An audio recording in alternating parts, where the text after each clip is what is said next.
All right, we go. The Pro Wrestling Roll Up. Another live episode. Yep, live again. Live again. Let's see how we do this time. Hopefully, this one goes off without a hitch, but you never know, do you? We didn't have any problems last time, did we? We didn't have any problems last time, not that I know of.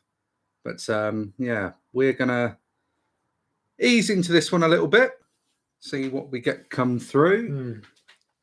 Before we, I suppose we officially begin, little introduction. Yes. For anybody that listens to this, obviously, it's also going to be available on all the major podcasting platforms. That's Spotify, Apple Podcasts. Yeah. Yeah, it's on Amazon. Yeah. Audible, Google, Stitcher, all the others. God, Stitcher, SoundCloud? It is on SoundCloud. Oh. No, it's not on SoundCloud. I'm lying to you, actually. Oh. Not on SoundCloud. Shame. But to everybody watching and listening, whenever these obviously go out for the podcasting ones, welcome to the show. If you're a returning listener or watcher, welcome back to us. We appreciate the support. And if you are a new listener or watcher, we hope we're not going to scare you away. So, what have you been up to over the last week? Not a lot. Just been watching some wrestling. Just some wrestling. Yeah, some old stuff. I watched In Your House 12. Oh, It's Time, featuring not Vader, but Sid versus Bret Hart for the title. Undertaker versus the Executioner. Wow. And Armageddon Rules. Oh my goodness. What was the Armageddon Rules? Don't remember that. It's basically a Texas what's it called? Texas Death Match. All right. Where it's like pin, no disqualifications, no count outs. You can only win by pin or submitting, and they had to get a 10 count. Okay. But this is 1996 when it's not really. When it would become like about a year later at this point, because it's like December 20. This is December 1996. Right. So yeah. And it's funny because the best part is when Mankind comes in for this match and just takes all the bumps really, because Executioner was Terry Gordy, who I don't think was about. I think he was like 40 odd, so he wouldn't be in his best shape. Okay, yeah. Back then, yeah. That's like peak Mankind, Mick Foley bumping as well, isn't it? Yeah, he goes for the set a lot. Yeah. Well, I've watched a bit of wrestling this week. Not an awful lot. I've obviously been catching up with what's been going on in the current world. But I haven't watched anything old school for a little while. Usually, I'll sit and, if I've got WWE Network on, I've been doing a bit of a marathon through the Broken Skull sessions. Oh, yeah. They're good. Some good episodes. Yeah. I mean, I obviously prefer some more than others, but it depends who you're into. I think one of my favourites has still been Ron Simmons. I like that one. I really liked that one. Yeah, really good. But you've also had a bit of a... I was also another wrestling show I watched because I just couldn't... And we'll get to it in a second, but kept waking up and I was trying to find a way of getting back to sleep. SummerSlam 2012. Okay. Because I thought, I'll just put it on and I'll fall asleep. I SummerSlam did, 2012. but I only did the main event. What made you want to put 2012 on? I just wanted to watch it. I haven't watched it in a long time. It's Good the reason, perfect isn't storm. Yeah, Brock Lesnar versus Triple H, the perfect storm. CM Punk, Big Show, John Cena. Nice. Daniel Bryan versus Kane, which would lead up to their Team Hell No. Yes. Oh, yeah. Of course, that was like the... You can't do that now. No, you can't. Yeah, that was good. There was some good stuff in those times, yeah. Just before it kind of took that dive with the authority stuff, really, a couple of years later. But well, it was already sort of present there, wasn't it? But it was... This is the year before Triple H turned heel. Of course, it was 2013 SummerSlam, isn't it? Yeah. Well, you've had a... The reason that you couldn't sleep, you want to let the folks know? Yeah, I cracked the tooth a while ago. You cracked the tooth? You didn't tell me this. This is all news to me. I'm hearing this for the first time. And then it had been fine. Now all of a sudden it got infected. You got an infected tooth? Yeah. Unbelievable. So you're going to be quieter than normal? No. Oh, yeah. Well, I will be because you'll talk over me a lot. My voice is just a bit louder. True. Yeah, there you go. That's the sort of emphasis we need. Yeah. Oh, yeah. Do you want an ASMR? Is that what you want? No. Who does that? I don't know. people that like ASMR. But today's episode, which we're going to get into, we're doing a top 10. We're bringing back the top 10. We haven't done one for a really long time now. Nah, since Royal Rumble 2021. I think it probably was. Yeah, around about then, where we listed our favourite Royal Rumble matches. Not matches. The actual. It wasn't the matches Rumble matches. Matches on the card. It could be a Rumble match or any other match on the card. It's been at least 2 years, though. It's been over 2 years since we've done a top 10 on the podcast. So we're going to do one today. And the theme for the top 10 today is top 10 WWE World Heavyweight Championship matches of all time. So obviously, this weekend we've got Night of Champions coming up. So with Night of Champions, we're going to see a new World Heavyweight Champion crowned.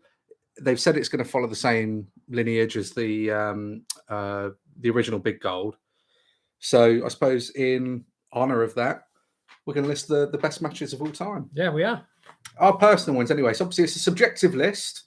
Everybody's going to have their own. So, whatever yours may be, do pop them in the comments below.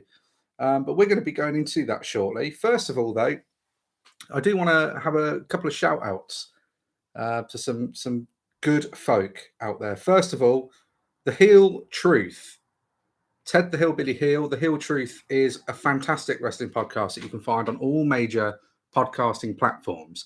Obviously, on Apple and Spotify, you can give it 5 stars. We already have, because it is a 5-star podcast. Ted is one of the nicest guys, really in all of the podcasting game, I think, right now. And he's always so supportive of us. Yeah. And, we honestly, I couldn't honestly thank him enough. But yeah, The Heel Truth, the most recent episode he dropped out very recently was episode, bring that up, 221. Jeez. 221. American Idol is pro wrestling.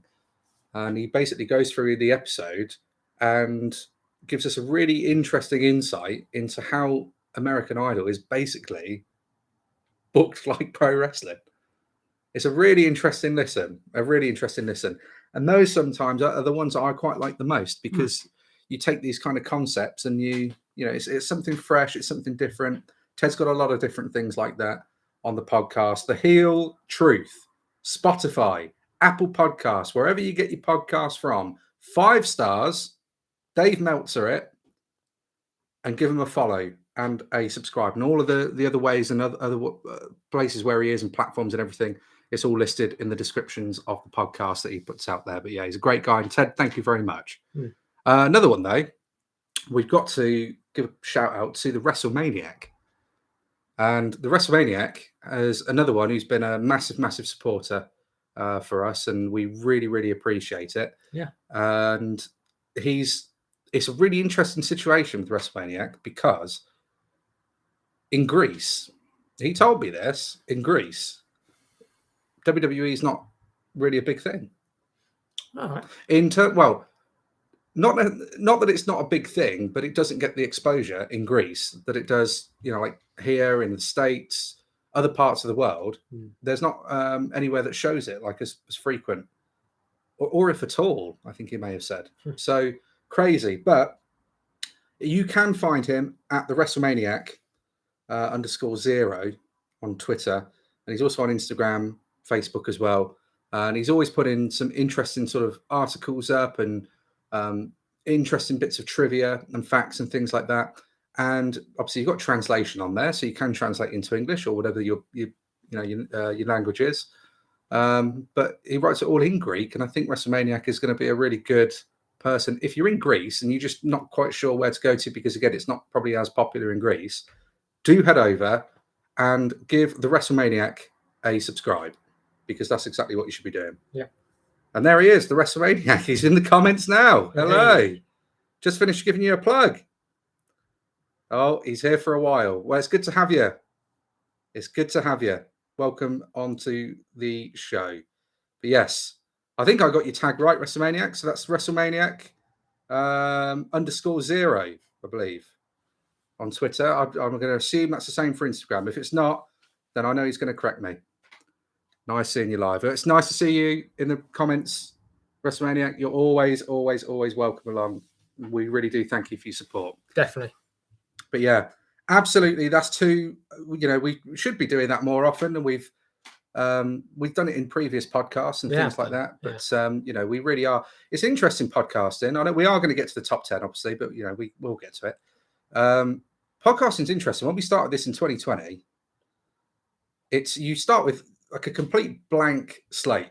There's nothing, you know, you start with like whatever you can find, however you think you can do it. And wrestling's oversaturated.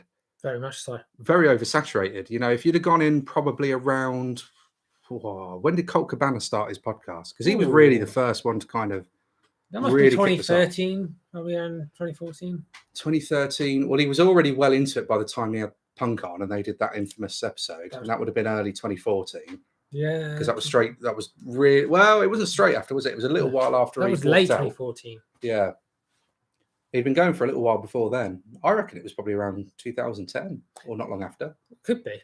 Yeah, easily a good 10 years or so. But yeah, if you jumped in at that point, brilliant. But yeah, jumping in now, it's always you never really know where to start with it. But you know, it's just finding your footing and just having fun with it. Really, I mean, we're not perfect by any stretch of the imagination, but you know, as long as you're having fun with it, and you really can, you know, camera on your phone, camera on wherever, something with a microphone, and just do it. Just shoot, brother, from the hip. You don't want to shoot too much because your tooth might fall out, and then you know you got a while before you got your dentist appointment. So is that a sore subject? No, not really. Oh, but it is a bit sore though, isn't it? It will get sore. All right.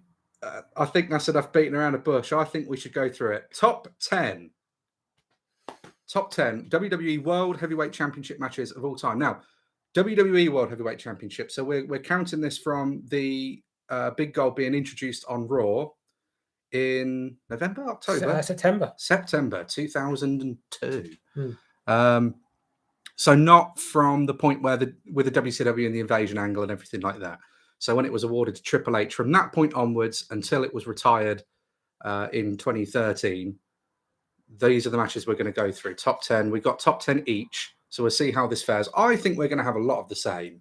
Yeah, I think we'll have the same, but I don't know if it'd be in the correct order. Yeah, the order's going to be interesting. How do you want to do this? So we're going to start with 10. Yeah.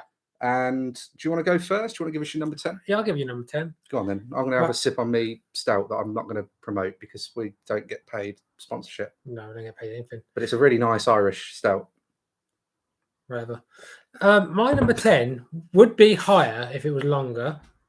Rey Mysterio versus Kurt Angle versus Randy Orton, Mania 22. That's interesting for a top 10. Yeah. I think it's a really good match. It's just a shame that it's about 9 minutes long. There's some great stuff, like you had the Angle doing the double German. You had the great RKO onto Kurt Angle. Yeah, the double German's the one that sticks out the most for me in my mind. WrestleMania, yes, exclusively WWE timeline only. So, because if we're going to go through WCW ones, it'd be that's a big list that. If you're going to go through, because then do you count the NWA as well? Well, that big gold belt was for a long time. Yeah, but I've not really seen much from that era, apart from I've seen a lot, but bits and pieces for me. A lot, but in the grand scheme of things, it's not a lot, if that makes sense. Yeah, but yeah, okay, that's an interesting choice. WrestleMania 22. Like I said, if it was longer, I think it would have been probably top 5.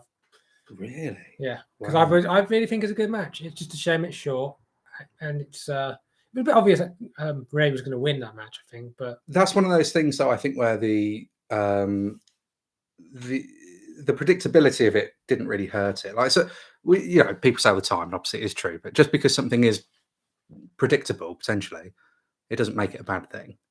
And that it kind of the only thing that, ironically, the only thing that maybe has soured that one a bit for me was because it did feel a bit of I don't know, it just felt a bit weird, I think, going into it. Like the whole storyline going in, I completely get it. And we still feel the effects of losing Eddie today. It's mad. He was one of those big personalities that it really hit you, I think, as a wrestling fan. Yeah. When you saw the news. But because saying that, it's the anniversary. What was it? A couple of days ago was the anniversary of Owen Hart's death. Yeah, it was. Yeah, what was that? 24 years, was it? Yeah, 99, wasn't it? Yeah.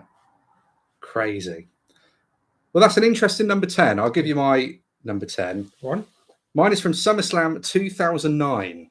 The tables, ladders, and chairs match between CM Punk and Jeff Hardy. All right.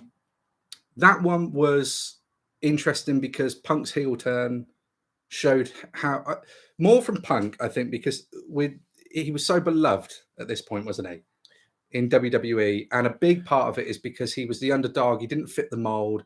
He's the guy that's never really going to make it there.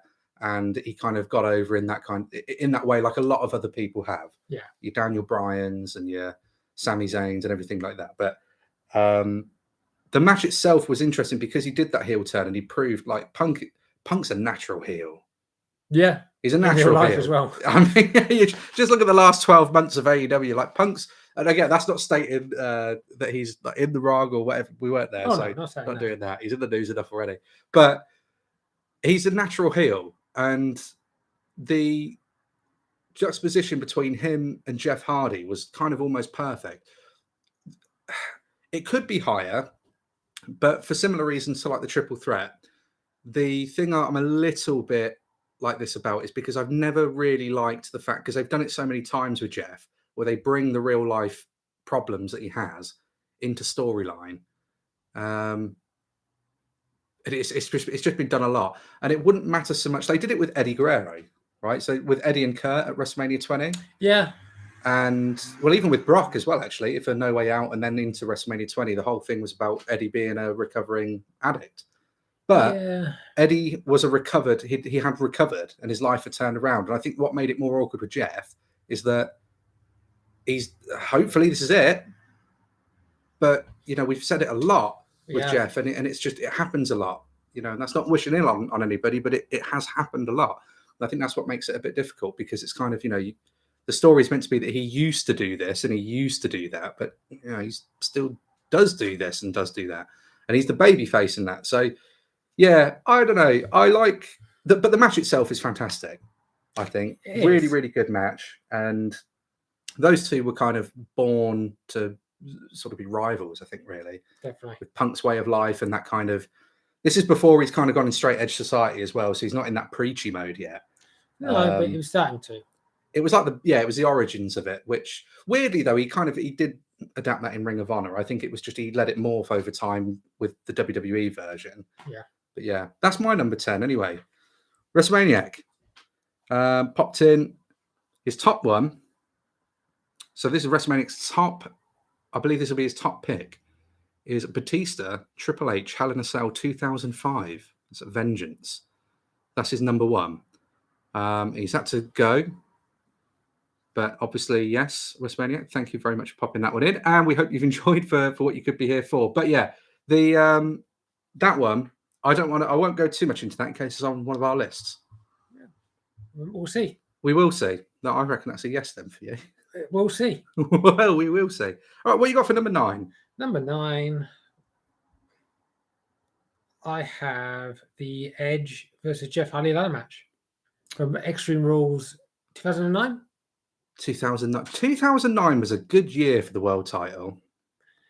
There was a lot of good matches in 2009 with the world title, I think. Yeah, there were some good matches. Okay. So this is Edge was defending the title. He just beating Jeff to retain it at Judgment Day, which is not. I honestly didn't remember it that much, but did some good spots. The typical stuff with the ladder, but there's some great stuff, and the finish is great where Jeff Hardy pulls Edge through the ladder. Yeah. And Edge to get stuck. It does kind of get forgotten about because Punk does cash in Money in the Bank, which will lead up to their feud. Yeah. Yeah. But I thought it was a really good match. And good way to be the main event of that show. Good main event. I think what we'll find as we go through this list, because as I was looking through to find what a top 10 would be, even before they're in an order, there's a lot of like bad ones out there. Oh, definitely. Or not even necessarily bad, but there's a lot of just really unmemorable ones. Really unmemorable. And I think a big part of it is because the world title did take a back seat to the WWE 9 times out of 10. I'd argue the kind of most prevalent it was when it was first introduced, because it was introduced, as we say, with Triple H. He was the top star on the top brand. Yeah, this is the Reign of Terror, isn't it? You know, so yeah, that's a good one. That's definitely. Would you call it an underrated gem? That one? Yeah, I'd say because it doesn't probably get talked about as much as some of the others. No.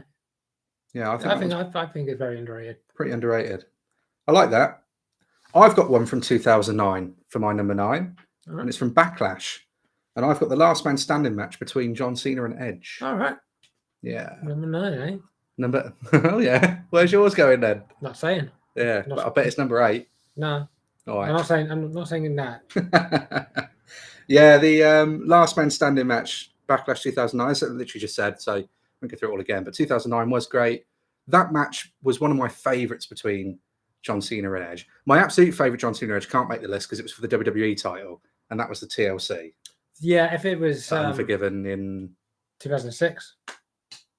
Oh yeah, it was. Yeah, in Toronto. Yeah, that was the best one. But yeah, this was probably my second favourite of the Cena. The Cena and Edge had a really good rivalry. I think it does get talked. I don't want to call it underrated because it probably isn't, but I really liked their feud. I did.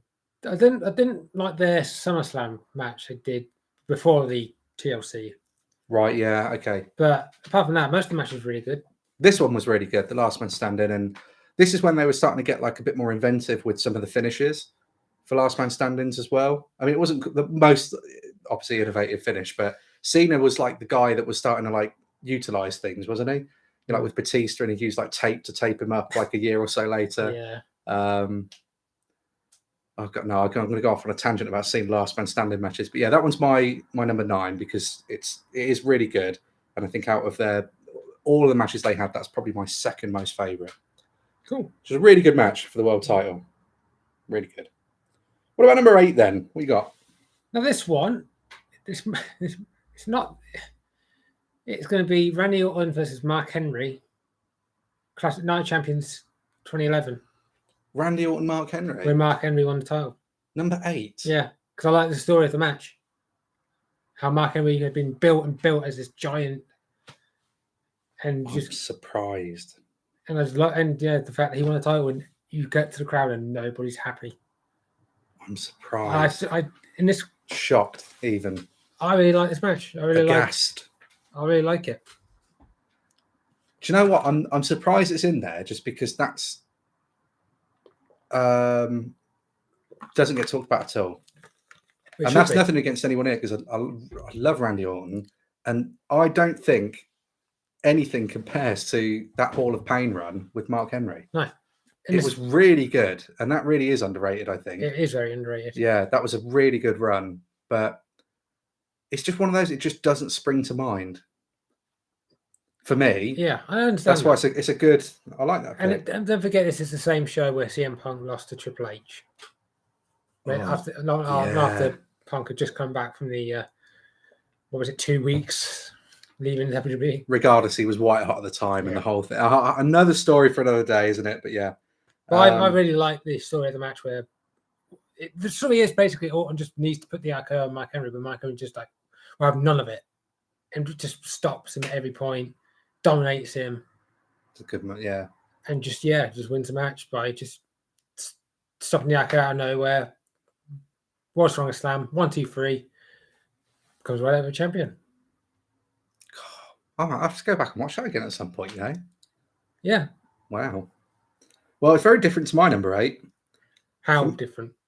It's very different in the sense that my number 8 is it is from 2012. Okay. Extreme Rules, 2 out of 3 Falls match between Daniel Bryan and Sheamus. This was a banger of a match, and I think it helped in a weird way because we watched it live. That 18-second squash of Daniel Bryan at WrestleMania from Sheamus was like, we were just speechless about it. Yeah. And annoyed. Opening the show as well. Opening the show, was annoyed. It was a shock. But the thing is, again, like when you look at it in hindsight, it was probably the best thing to happen to Daniel Bryan. Yeah. Because like said earlier on the episode, sometimes you've got the underdog where you get behind them about Punk, but you get behind them because you feel like the machine isn't behind them. So you feel more vocal about, no, this is the guy we want. And we all wanted Daniel Bryan, and he's again, because he's another guy like Punk, where he's built an already amazing career at this point in Ring of Honor. But he just didn't fit the typical WWE mold. So for them to then have this absolute banger of a match at Extreme Rules, and the crowd was so, because the Yes thing was really kind of over at this point. And Chicago, if I remember correctly. It might have been Chicago. I think it's Chicago. So yeah, Chicago's always a great crowd. I think it was Chicago. Yeah, because I think it was the same card as Punk, Jericho. Yeah, Punk. Yeah, Jericho. it was. Yeah, and Brock Lesnar's return. Oh, yeah, when he lifted the. Is it Charles Robinson? Yeah, just like a toy. And lifted him through the ring. But my favourite part of that match is near the end when Brock does the dive off the steps to the outside. Oh yeah, straight over. No, yeah, it's 100% in, because this was, like I said, it was a banger. And Sheamus, although he was the booked face, genius really, because like you come out with the 18 seconds on the shirt, it riles people up more because people are still angry about it. It did work out really well, but it was a really good match. A banger before Sheamus acknowledged his bangers. Yes. I don't know. When I said it, I realised it sounded weird. No, it doesn't. All right, well, we'll move on from it. Number 7, then. What have you got? I've got an Elimination Chamber match. Have you really? Yes. Which one? 2011. Edge defends against. No, I'm probably going to get this wrong. Rey Mysterio. Yeah. Big Show. Drew McIntyre. Wade Barrett. And there's someone else. I'll find out. Was it Wade Barrett? Let's have a look. It's definitely Drew. No, I remember this one. I did really like it because the final two is Edge and Ray. They had like a 5-minute. They had a really good, yeah. Okay, well, you can have a look for that then. Yeah, because I remember it being, it was going to be Dolph Ziggler, but he got fired by Teddy Long like the week before. And this is the time where we kept making the joke about how Big Show is always a surprise. Big Show was always a surprise. Was he the surprise entrant in that one? Yeah. Always a surprise entrant, Big Show. They really did Big Show dirty. They did. In all honesty, between like that being the, you got a big surprise and it's always the Big Show. It's nothing against the Big Show, but it's underwhelming.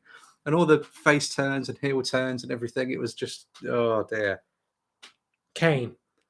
Was it Kane? Wade Barrett was in it. Barrett was in it and got eliminated first.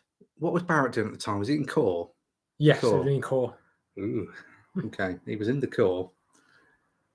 That's a good one. I'd say that's underrated. It's underrated. It's interesting. It's top 10 though. Yeah. Do you because like I said at the time when Drew McIntyre was like barely doing anything, he just had like the chosen one error, and then he was gone. It was like not doing much. Then gets in it because it's SmackDown only, and he was on SmackDown. Yeah. And then he was like doing it aggressive around the cage, and like I remember this guy's getting eliminated in 5 seconds, and he looked really good and got like eliminated 3rd, 4th. I think. Do you know what? I remember us having a conversation at the time where we thought he might win it. He'd be a dark horse to win it. We definitely wasn't saying Wade Barrett because he was in the Core. Yeah, but then again, this was Del Rio just won the 40-man Rumble.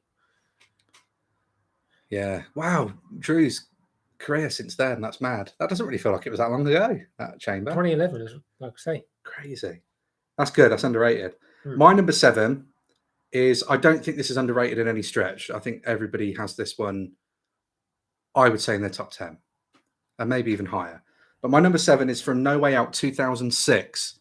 It is The Undertaker versus Kurt Angle. So I'm not going to talk too much about it because I could guarantee, I'd bet the house on it's in your top 10. It's in my top 10. So I'll let you go through it more in a bit. But I'll give a more personal reason. Well, it's not personal, but when you're a kid and you're watching wrestling, you're invested 100% in just what you're watching. And you all have your favorite wrestlers as a kid. Like you gravitate to like who pulls you in, like superheroes and comic books. And for me, it was Undertaker, always the Undertaker. All the different incarnations up until that point. But as much as the Undertaker changed and morphed and evolved that character, but it was still the Undertaker, but it changed over time. I think that match was the beginning of the Undertaker we saw when he kind of lost the leather trousers, the pants, and he went for the kind of more sort of the singlet look. And he started having these really, really, really good matches. Because Taker was always like, if you've seen any of his stuff as Mean Mark and everything like that, like he was always super agile. Oh, very, always. very. He just toned it down as the Undertaker, because obviously when the Undertaker debuts, he's a zombie. It doesn't make sense for a zombie to be doing, all these big moves. Despite the fact he was a big bloke, that probably helped him along, like to have the career that he had for as long as he had. In all honesty, being able to slow down a bit. I mean, I have some footage of him early on in the WWE run where he does like some of the stuff. Yeah, but it's not. It wasn't like it was Well, I was gonna say, I didn't have like Raw or anything like that, so you couldn't see it every week. No, but even just like his style, it would be those like quick snaps of offense, with the big clothesline and things like that. But this was like and it was also kind of the start, I think, for like Kurt Angle's wrestling machine gimmick. It was. Well, not gimmick, because he really is the wrestling machine, but that persona for Angle, and that was what made when Angle left even sort of harder to swallow, because it was definitely, because he's on the best run. The best run of his, although arguably he had the better run in TNA, but another story for another day.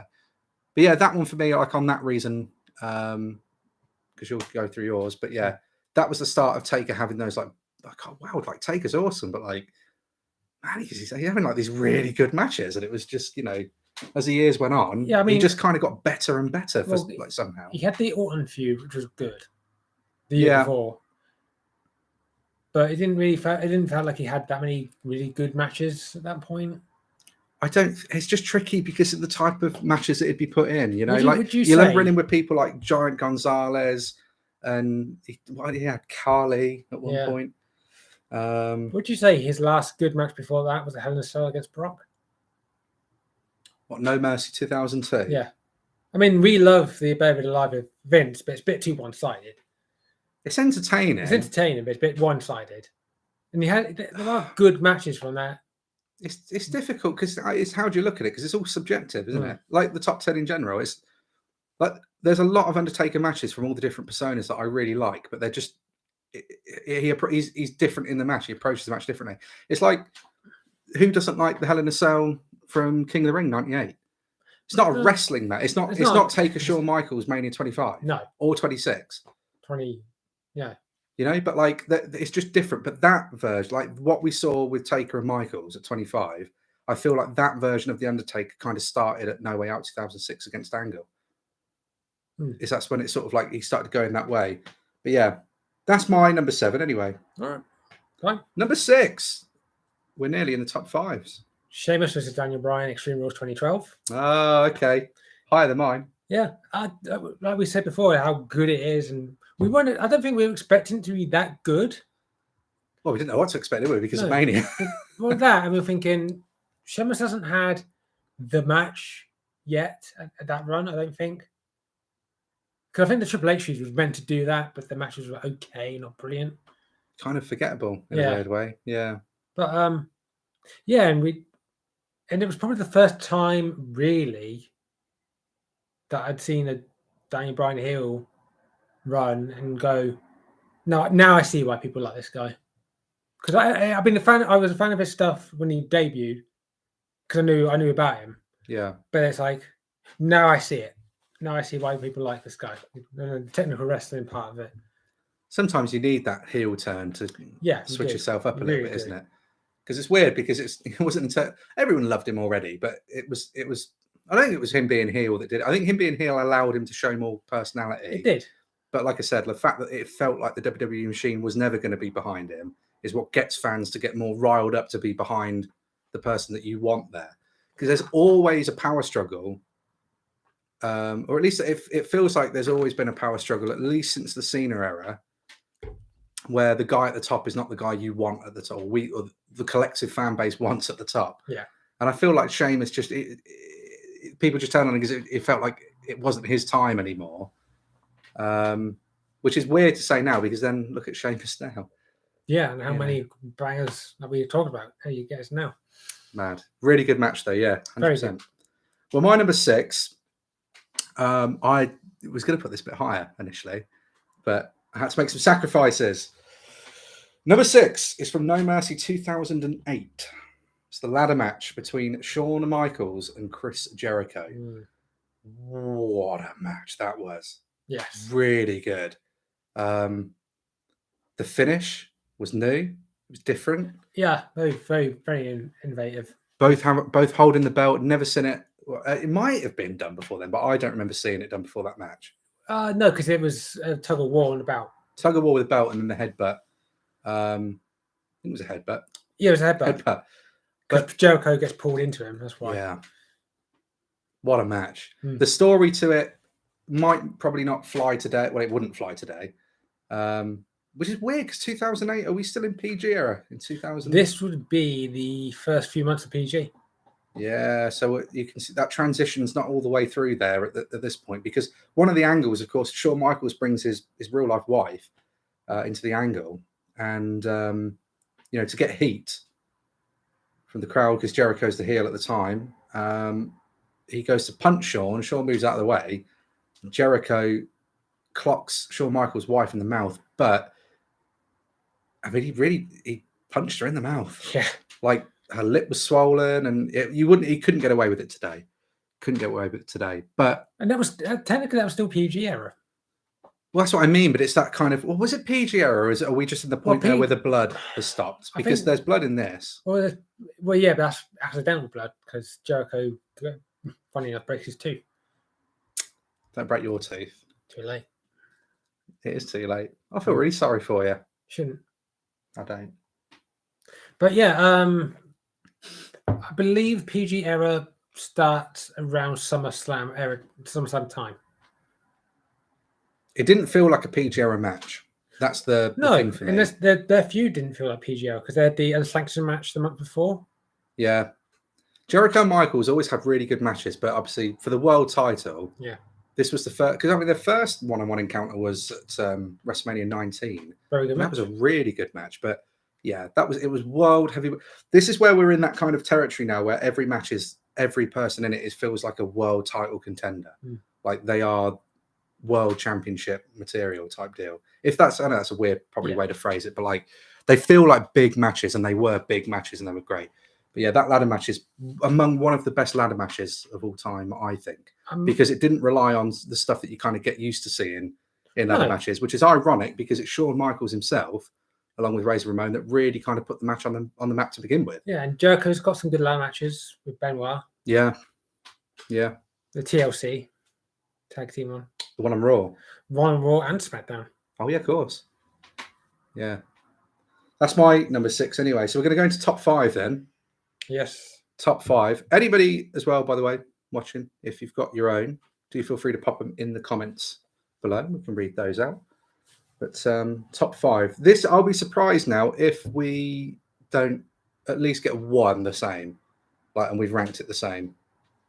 Because there's some that haven't been mentioned yet, and they're coming. All right, what you got? So, what was your number 9 again? My number, my number 10, Jeff Hardy and CM Punk from SummerSlam 09. Number 9 is Cena and Edge from Backlash 09. Number 8 was Daniel Bryan and Sheamus from Extreme Rules 2012. 7 was Kurt Angle and Taker, No Way Out. And 6 is Jericho Michaels, No Mercy 2008. Right. So we are number 5. Number 5. Jesus. Do you remember yours? No. You don't remember? This is why you should have written it down. I know. So unprepared. So number 10 was Triple Threat at Mania 22. What? Yeah. Then it was Mark Henry. Mark Henry. It was, wasn't it? No, I'm just shaking my head in disappointment at you because you didn't write it down. Yeah. Mark Henry and Randy Orton. I think it was number 9. It was definitely in there. You're unbelievable. No, is it all the pills you're on? Probably. Just to clarify, that is for his broken tooth. Yes. I'm not Jeff Hardy. I think. You can't say that, man. For goodness sake. You mentioned it, so I can say it. Well, I was respectful. We'll just move on. Well, I'm trying to. I want your number 5. Do you need a nap? No, not yet. Bloody. So number 5 is going to be the first ever Elimination Chamber. So 5 Series 2002. Okay. Triple H, Shawn Michaels, Booker T, Rob Van Dam, Kane, and Chris Jericho. Once again, it's the story and the performance of Triple H, considering he got his throat crushed within like the first 10 minutes and had to go another 30 minutes. Him going through the whole way was impressive, because you could kind of tell watching it that something wasn't right. Yeah, I didn't realize it at the time because he kept wrestling, and then when you get more into the internet and you realize, all right, Triple H got his throat crushed. Yeah, this is still really early days for internet, like as we know it now. Yeah, there were dirt sheets and things back then, I remember, but it wasn't anywhere like what it is now. No. It took a lot longer for news to get out there, and even when it did, it was kind of like now. But even when it did, it was 9 times out of 10 wasn't right. So, yeah, it's a good match though. Very good match. It's a very good match. Shawn Michaels win at the end. The reaction itself, Madison Square Garden, so that makes it even more memorable. I will say though, is one of the most memorable things about that match is Shawn Michaels' tights. I didn't want to say it, but yeah, I'll say it. That is great. It's the tights and the haircut. I remember he did get a lot of slack. Yeah, he got a lot of flack, even not slack. He got flack for that. Do you know what another funny thing is? Apparently, he wasn't meant to be the last person to enter. He was meant to be Kane. What happened then? Well, they apparently they got the because the way it funny enough, the way that people enter from the chamber is how they entered in the ring. So Jericho was first; he came out first. Then then Booker T, who came out after him. Then Kane, and then Shawn Michaels. But I think Jericho said this in a podcast that it would be Kane. So and they had to like work their way into kind of like how when we talked about the Elimination Chamber when Mark Henry broke, yeah, and they had to improvise for a while. Kind of like that. They had to improvise Kane stuff. We had a whole ring full of veterans though for that chamber, so it's not like you could, and that's I guess why it doesn't show that it's. And the first elimination is actually not like a big finisher; it's a missile dropkick. Isn't it? Yeah. Oh, to be fair, chamber. But to be fair, it was not long after RVD just done the throat crush, so yeah, you had to sell it. It's my favourite chamber ever. That one. It's up there. It's up there with me. It's my favourite one. Nostalgia for that one. All right, into top fives then. My number 5 is WrestleMania 23, Batista versus The Undertaker. Nice. Really good match. Again, still fairly young at the time, and obviously Taker's always my guy, but it felt like a big deal because Taker like never goes for a world title at Mania, and obviously in hindsight you can say it's because he never needed to, but no. You know, when you're like rooting for your favorite, obviously you want him to win a belt. So yeah, this was cool. And again, we're into that Taker as being like the workhorse Taker. Yeah, it sounds really silly saying that because like he's always been, you know, but like that kind of era of Taker. Really good. Yeah, really good match. There's the argument that the match could have been the main event for the whole of WrestleMania 23, but I still think that Cena and Michaels was the best match to go on last. But yeah, Taker and Batista, I think, was technically a better match for me on the show. It's tough because I do like both. But it's mainly for me, that show. But those two matches are highlights. It's slightly underwhelming, that Mania. But it generated a lot of money because you had the whole, you know, the Battle of the Billionaires, and obviously Money in the Bank was still taking place at Mania at that point, and that was always going to be a highlight. There's some good stuff at Mania 23. They tried to redo the Hogan Andre slam, didn't they? With Kane and Carly promoting See No Evil. Even though See No Evil had been out. No, but no, it was out for like a few months before. The match was great, and I think it was another one of those weird ones where Batista doesn't really need to prove anything, but it was sort of like a reminder of how good Batista was getting as well in the ring. You just need to be in there with the right people sometimes, wasn't it? Earlier in the career, because it helped him to shine more.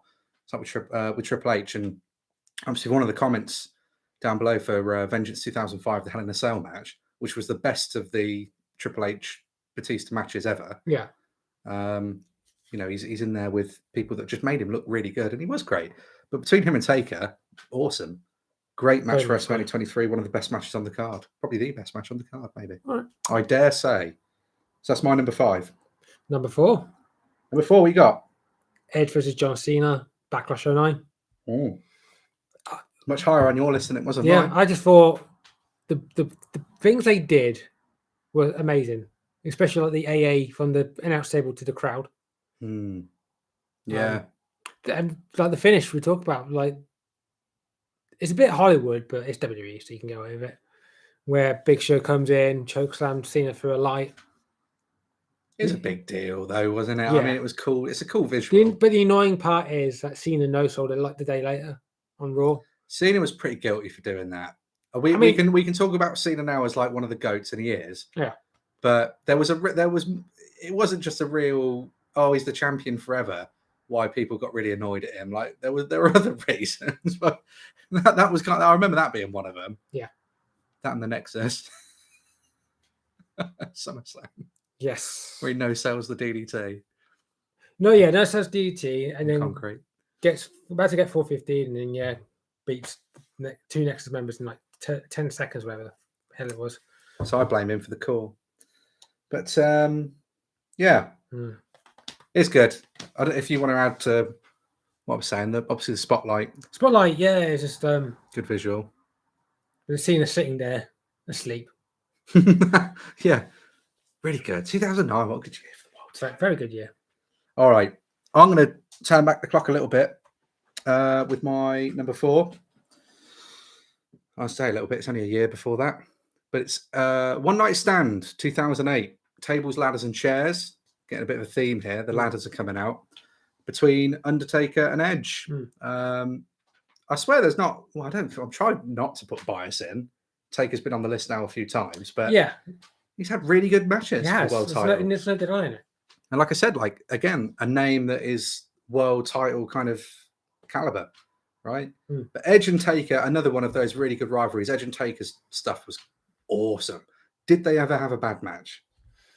I don't remember that. In that rivalry. I don't remember their Judgment Day match being good because I think that was a DQ finish. Doesn't mean the match was bad. I mean, like in terms of them together is entertaining, you know, and it was really. But this match, the biggest standout for me is, and you knew that the kind of try not to swear now. Yes, I know. You knew that the shenanigans were going to take place with Zack Ryder and Kurt Hawkins because they debuted as the Edgeheads. Remember those days? Once upon a time, I loved that. I thought it was great. It was the Bella Twins before the Bella Twins, really. Yeah, but you could tell the differences. Kind of. With who? Well, either of them. But yeah, you knew there was shenanigans were going to be there, but I did not expect in a million years for Taker to take that bump from the ladder. It was like the Bubba Ray and Matt Hardy bump at TLC WrestleMania 17, both at the top of the ladder, and it was a big ladder. It was one of the big ones. And obviously it gets tilted and he falls from like the top of the ladder, but it was high up on the ladder, over the top rope and down through, crashing down through the tables, propped up on the outside. The Undertaker in 2008 taking that bump. Yeah.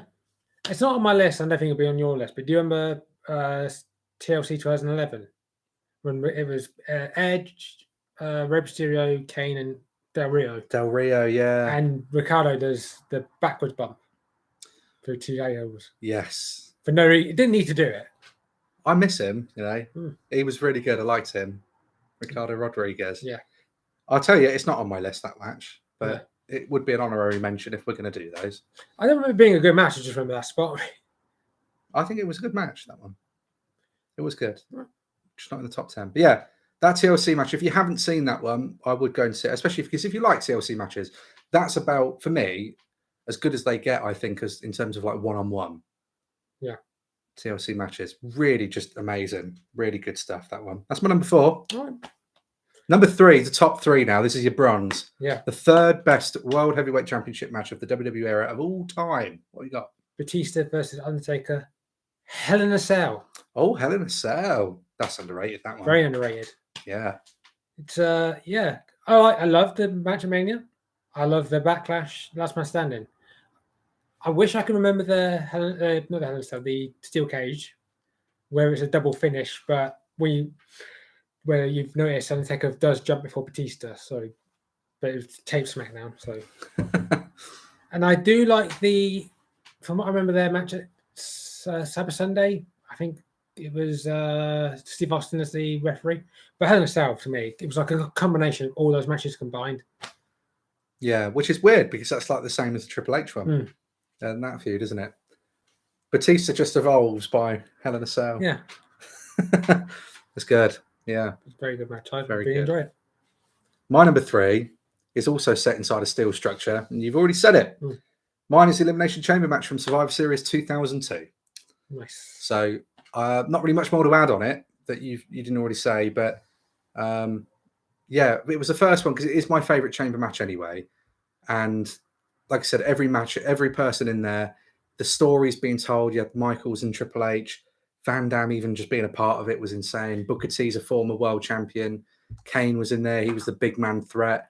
Everything just came together so well in that. Jericho was always going to be that, you know, like, you don't necessarily believe he's going to be the guy to do it, but he's always got the, like, there's always a possibility he could because of how much of a dastardly heel he is. One thing people forget is that match was set up because it's been everyone Triple H feuded with that whole year. Yeah. Near enough. Just made sense. And that's kind of long-term booking. And we're talking, this is the old cell, the old chamber as well. So, you know, for anyone watching or listening. I just remember one of my favourite bits that's before the match. Do you remember Eric Bischoff does his promo inside the chamber? Yeah. And there's a bit where he tries to close the door, but he's going to the wrong part. And then he trips up, leaving the chamber. In his own creation, which was kind of, I don't think it was actually a lot of his idea, was it? The chamber itself is the chamber is inspired by War Games. Yeah, he does say that in the promo when they announced the match on Raw. Yeah. But yeah. No, it's good. Yeah. Old chamber too. But yeah, I was saying, like, if anyone that's watching or listening only came into wrestling maybe sort of now that the floor's padded and it looks cool now, like the aesthetic's really cool with all the lights and stuff, but this was just like real, just kind of down dirty, like just steel grates everywhere. People would land, there'd be rips open, and yeah, this was like gnarly stuff. When they changed it, I thought it's going to be not the same, but it kind of works still. It's still good and a safety over everything else, obviously, but it looks bigger now, the chamber, than it did. It's much bigger now, but it looks bigger, but also a bit smaller and like width.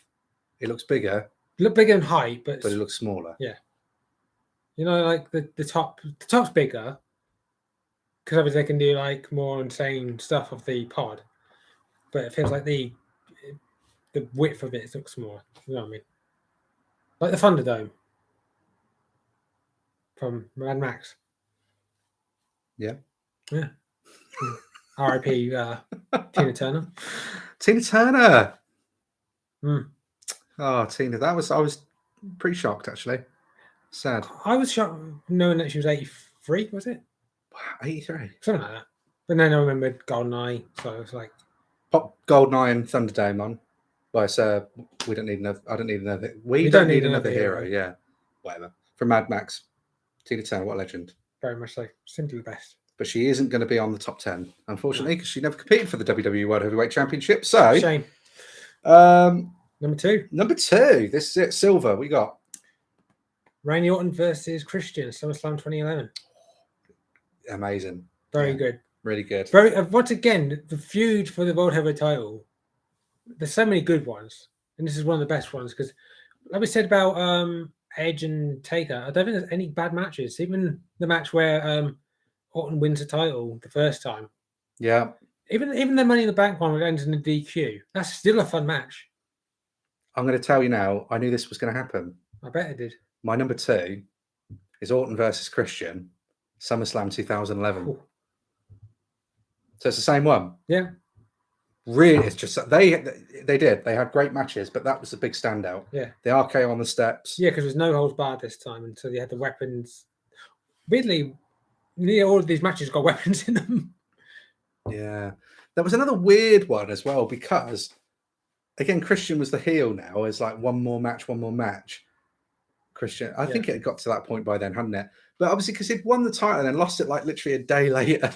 To Orton. Yeah. So Orton became like a de facto heel, despite that he was actually the babyface. But another weird one, isn't it? Like people really behind Christian because of how long and he'd been in the company for I mean, he still had the TNA run. Yeah, the TNA run, but they don't really acknowledge it. They couldn't acknowledge it in WWE because it's not. No, but the fact is, he hadn't had those heights in WWE, and regardless of what your preference was at the time or now or whenever, WWE is the bigger company over TNA, so it holds them on weight. So if you hold the world title in WWE, it, I suppose, like by and large, means more than holding a world title in another company. Kind of does, yeah. It's weird. It's weird that way. It is weird that way, but that is how it's kind of looked at. So for him to finally do it and lose it, literally 24 hours later on a SmackDown. Well, it was 2 days later, but they were still taped then as well, wasn't it? Yeah. So yeah, really, really good. If you haven't seen Orton versus Christian, yes, you should do. It's amazing. Really good, amazing. It's damn near perfect, that match. Very much so. I've got a sneaking suspicion our number one's the same as well. Should we just do a countdown? Well, do you want to do any honorable mentions or wait until we finish? But you know what's weird? A lot of my honorable mentions are in your top 10. Fair enough. Yeah. Because I've got one I've not watched since I watched it on the show. And I'm sure it was a good match. Christian versus Del Rio's an underrated match from SummerSlam 2013. Yeah, that's pretty underrated. That's where Edge comes out, isn't it? That's the. Was that the one before? That's the 2011 one, when Christian won the title. Of course it is. Yeah, that's a good match. But I forget how long Del Rio was actually there for. Yeah. Another one. I don't remember I don't remember if it's as good as I think it is, but Dolph Ziggler versus Del Rio, Payback 2013. I will say an underrated one for me involving Ziggler was him and Edge. That Rumble 20, yeah, that's a good match. Was it 11? 2011, yeah. That one's really underrated. I'm surprised because your number one is either... So you either don't have Jericho Michaels ladder match in there, you don't have Angle versus Taker No Way Out 06 in there. They were close. I promise you that. I've got a feeling, though, that I think our number one's the same. I think we should do it. Let's be really cute about it. No, we've already done a little countdown. No. Do a little countdown. No. I'll just say it, then you say yours. Go on. Edge versus Undertaker. WrestleMania 24. Hey, that is. Yeah, that's my favourite. Yeah.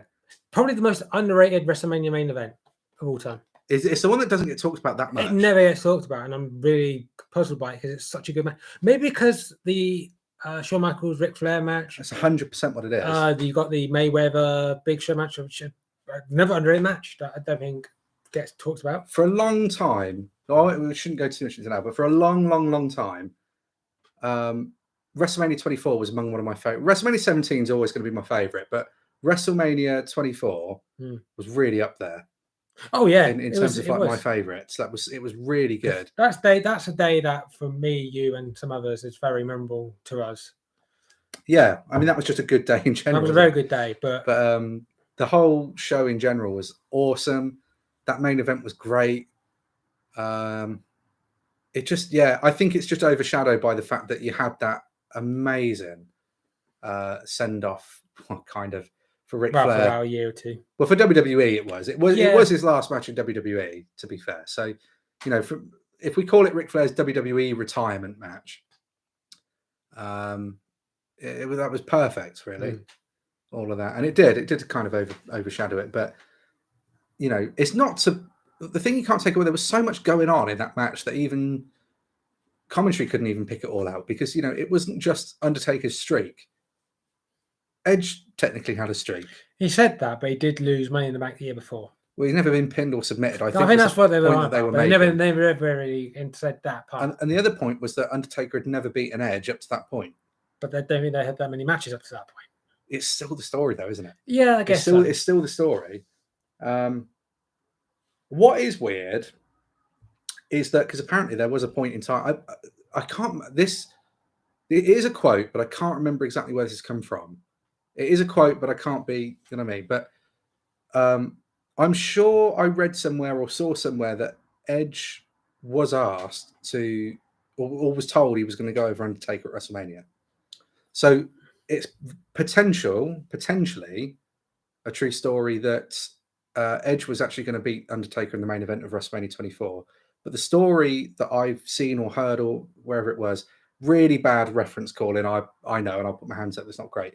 But what I remember seeing was that Edge refused it because he didn't want to. And to be honest, I can see that there would be truth behind that. I can. And I bet he wouldn't have been the only person. Because apparently, you look at like Austin. Austin was one of those guys. Stone Cold was one of those guys that thought Taker's streak should have just went on forever. Well, talking about that Kurt Angle match, apparently that was going to be Mania.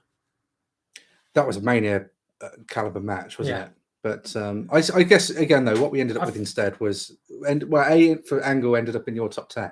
Yeah, it would have been but it's just really close to like some of the matches for me, and like you can't because it's a weird order, and like you just can't put it. It's all subjective. Yeah, top 10s are all subjective. Also, I think another problem is it's that I didn't like the finish. Like I say, it's one of those nitpick things, but what's that? Taker and Angle. It's a triangle choke into a. Taker and Edge you're on about? No, the Angle match.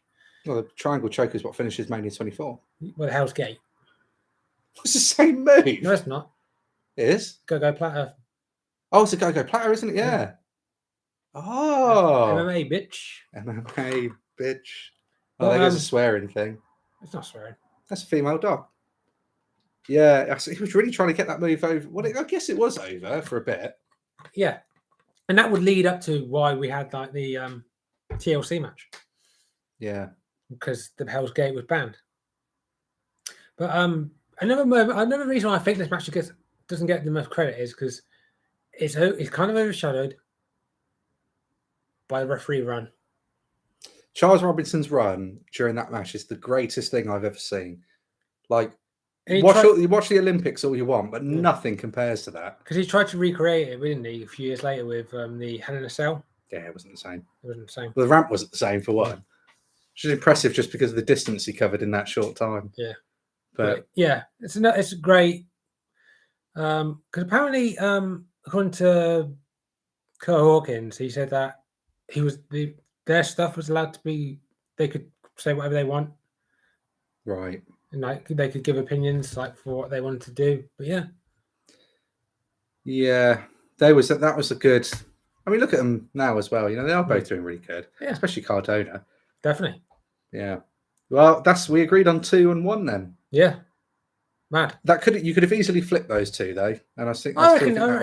It's like with anything you can just change it like a day later and go, I wish I'd done that. Oh, I forgot that match. Or no, I think that's probably about but it's subjective list is top 10, and everybody's gonna have something different. Like I might just go home and watch that Mark Henry and really want match and go, I should put that.